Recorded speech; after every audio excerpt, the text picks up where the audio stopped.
घर भनेको के हो तपाईँको लागि? घर भनेको एक प्रकारको मन्दिर पनि हो र एउटा भावना पनि हो, जहाँ आफ्नो भावना हुन्छ होइन। घर त सबै छ, जस्तो हामी अरूको घरमा जाँदाखेरि पनि आफ्नोभन्दा राम्रो ठाउँ पाउँछौँ। हजुर। तर आफ्नो एउटा घर भनेपछि त्यसले तपाईँलाई बास दिएको छ, त्यसमा एउटा भावना हुन्छ जस्तो लाग्छ। त्यसमा आत्मा भावना जोडियो भने बल्ल घर बन्छ।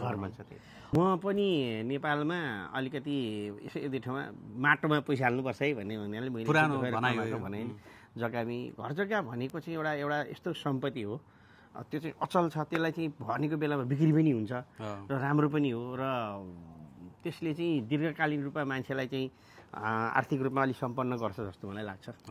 उहाँ एकदमै व्यस्त हुनुहुन्छ, धेरै समय लिन चाहन्न। अन्तिम तपाईँको पहिलो घर कुन सालमा किन्नुभएको थियो र त्यो घर किन्दाखेरिको तपाईँको के कस्तो रियाक्सन थियो? पहिलो घर पहिले मैले घर किनेँ, जग्गा किनेँ 2053 सालमा। त्यो जग्गा किन्दाखेरि दिवा दिदी र मैले एउटा प्रोग्राम पनि गरेको थिएँ, त्यसको अलिकति पैसा बचाएर नि हालेको थिएँ। अनि मैले जब यो जिरे खुर्सानी ठ्याक्क आएपछि मैले 60 सालमा नरेफाटमा 3 आना जग्गामा घर बनाएको हुँ। एक तले घर, त्यो 4 कोठाको थियो, 3 कोठाको एउटा ग्यारेज थियो।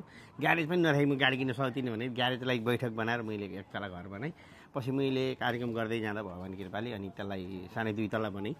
त्यो नै मेरो पहिलो घर हो, तर मैले अहिले त्यसलाई सेल गरेर म अहिले अलिक पछाडि सरेको छु। हस्, तपाईँको घरमा बसाइ एकदम राम्रो होस् र टेक्सासमा घर किन्नु पर्यो भने चाहिँ मलाई सम्झिनु होला। एकदम किनाइदिनु नि यार, मैले नकिने पनि मेरा सबै टेक्सासमा जति पनि नेपाली भाषी नेपाली दाजुभाइ दिदीबहिनी आफन्त तपाईँहरू हुनुहुन्छ, त्यो सबै मेरो घर हो। म जहिले आउँदा नि मेरो घरमा भन्दा बढी माया प्रेम सद्भाव पाएको छु।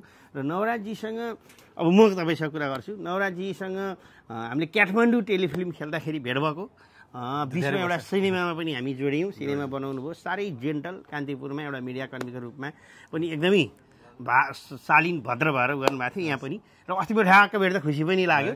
र बाइ द वे तपाईँ यो रियल इस्टेटको बिजनेसमा हुनुहुँदो रहेछ, म शुभकामना भन्न चाहन्छु र सबैलाई भन्न पनि चाहन्छु, यदि त्यो घर किनबेचमा हुनुहुन्छ, त्यो इच्छा छ भनेदेखि त्यसको लागि तपाईँ एउटा भरपर्दो माध्यम खोज्नुहुन्छ, डेफिनेटली नवराजी थ्याङ्क यू हजुर, रिफर पनि गर्छु। Thank you so much thank you तपाईँको भनाइको लागि सबैको लागि धेरै धेरै धन्यवाद र तपाईँको यात्रा शुभ रहोस्। हस्, थ्याङ्क यू। हस्, थ्याङ्क यू।